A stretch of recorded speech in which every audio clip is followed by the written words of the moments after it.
Hello everybody, today I'm going to discover the beauty of something which most of us very scared of. Can you guess it what? Yes, you guessed it right. It is the snake. One of the greatest poems that Lawrence has written is Snake, and we are going to discuss about that great poem which is the part of the syllabus of CBSE. So we start with the introduction, and in the introduction part we will have some discussion about the poet, right? About the poet. D.H.Lawrence, English poet, novelist, critic, story writer and painter, is one of the greatest literary figures in the 20th century English literature. David Herbert Lawrence was born on September 11, 1885 in Eastwood, Nottinghamshire, central England. His childhood suffered in poverty and he witnessed a strange relationship between his parents. The poem Snake was composed in 1923 and it is the part of the reptiles section of D.H. Lawrence's book Birds, Beasts and Flowers. It gives a few powerful moments when Lawrence encountered a snake at his water-trough in Taormina, a hilltop town on the east coast of Sicily. The poem is not rhymed, written in blank verse, and it represents modernist literature. D.H. Lawrence died in France in Vancy on March 2, 1930.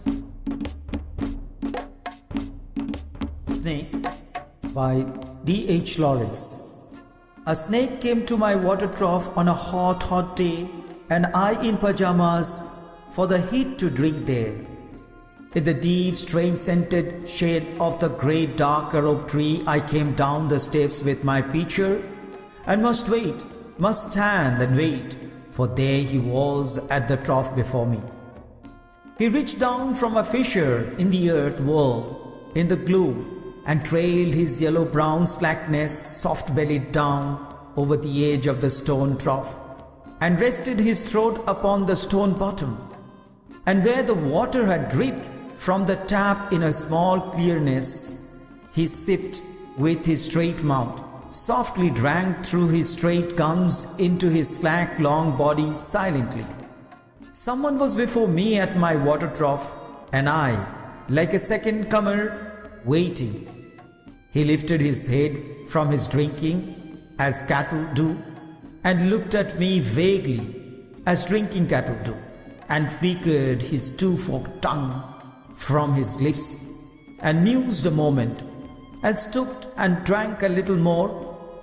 Being earth-brown, earth-golden, from the burning bubbles of the earth, on the day of Sicilian July with Etna smoking, the voice of my education said to me, he must be killed, for in Sicily the black snakes are innocent, the gold are venomous. And voices in me said, if you were a man, you would take a stick and break him now and finish him off.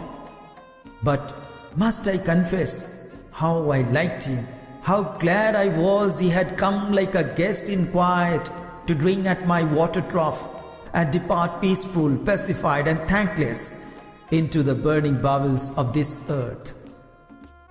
Was it cowardice that I dared not kill him? Was it perversity that I longed to talk to him?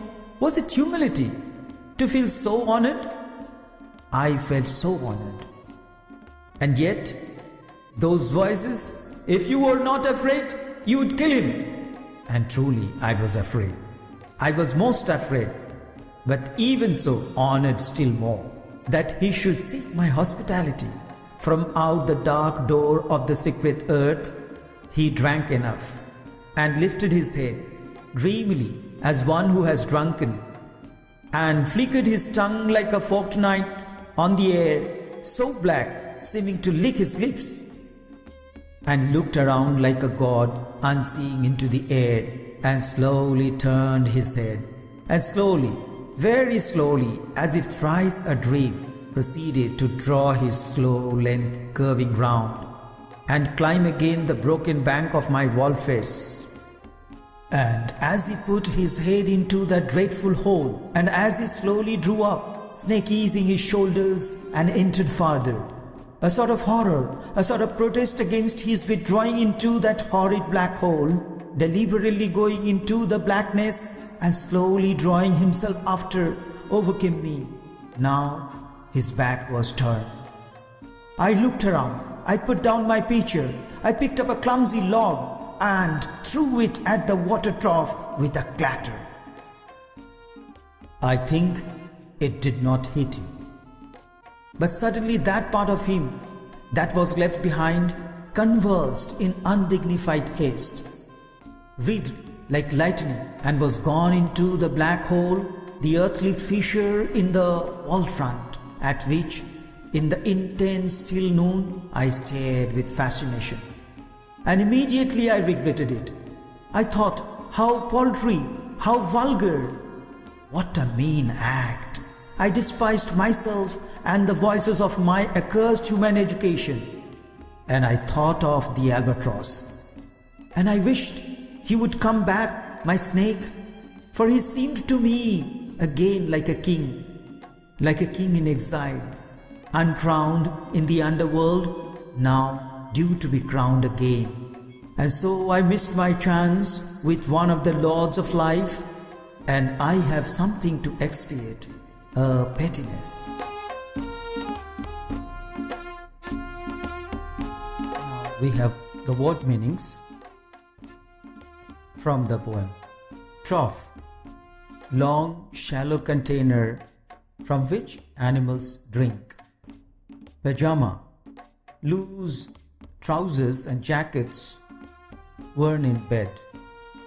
Carob-tree, a species of flowering evergreen tree in the pea family. Pitcher, tall round container with open top. Here he means the snake.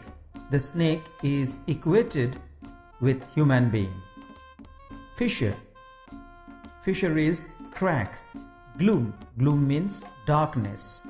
Trail, moved slowly. Slackness, not firmly extended. Soft-bellied, having soft low part or having soft lower part. Dipped, fell in drops. Sipped, drank, taking very little amount each time. Slack, loose, vaguely, casually. Flickered means moved in and out. Here the tongue of the snake kept moving in and out.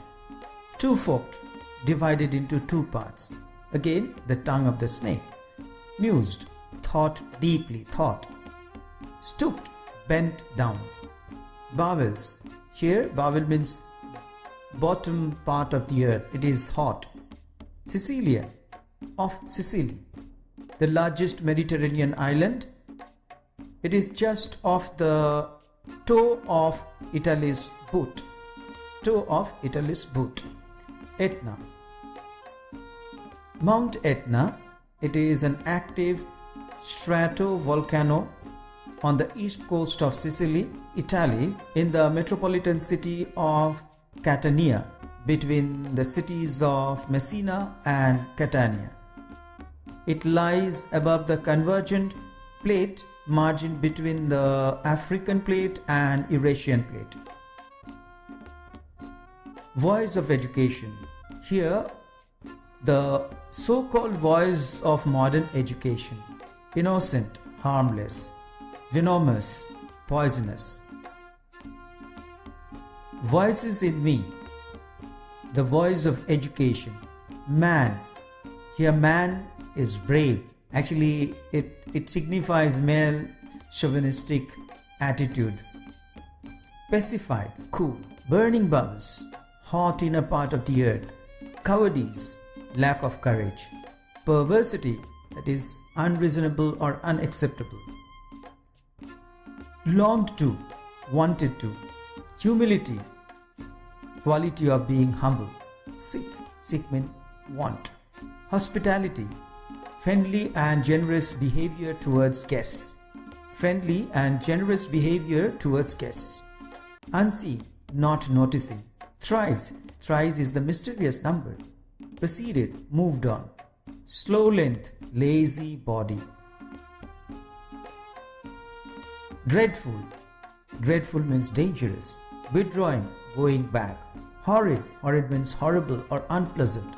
Deliberately, that means certainly, definitely. Drawing, drawing means disappearing. Overcame me. Now the poet overcame the horror of the snake. Clumsy log, log, very odd-shaped log of wood. Clatter, it is the loud noise of hard objects knocking together. Yeah, actually when the log of wood was thrown, this noise was created. Clattering noise. Convulsed, shook, here shook the body of the snake violently. Undignified, unbecoming. Haste, haste means hurry. Writhed, writhed means twisted, twisted the body of the snake because of pain. Lightning, lightning is the flash of light. Intense still noon, in the middle of quiet noon. Stared, looked fixedly. Stared means looked fixedly. Fascination, it is attraction. Paltry, worthless. Vulgar, vulgar means crude.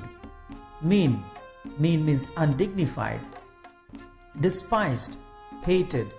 Accursed, hateful. Albatross, an indirect reference to Coleridge's rhyme of the ancient mariner. The mariner also killed the albatross. Here the poet thinks of that incident. So it is allusion actually. Exile. Exile means state of being sent to live in another country that is not your own. Lords of life. The snake here.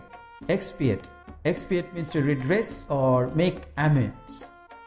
Pettiness, that is worthlessness, that the poet has killed the snake.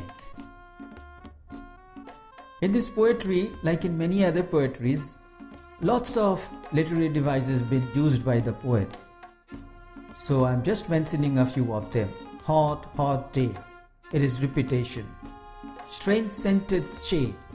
It is alliteration. It is also called sibilance. Sibilance means when soft sounds are used repeatedly. Here S sound is repeatedly used, so it is sibilance. It is a kind of alliteration. Slackness. Slackness, soft-bellied. Here also once again alliteration or sibilance. Burning bubbles, alliteration. The black snake, repetition, or we can call it alliteration because B sound has been used. Should sick, again alliteration and sibilance. Dark door, alliteration. As one who has drunken, it is simile. Like a forked night, simile.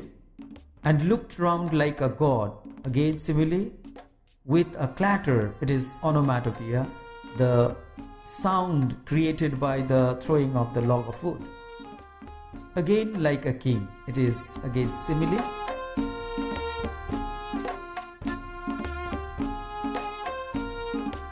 Dear friends and students, in my next video, I'm going to upload the question and answer and summary from this poem.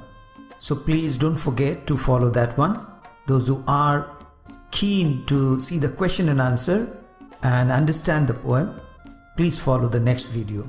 Thank you. Hope that you will enjoy the next video also. Thank you, my dear friends. Thank you, my dear students, and thank you everybody who have been watching this video. I hope that you have liked this video, and if you really like this video, could you please subscribe and put in your comments so that I can in my next video improve the video, or else I would be doing the same kinds of videos that you would like me to upload. So thank you. Have a very nice day.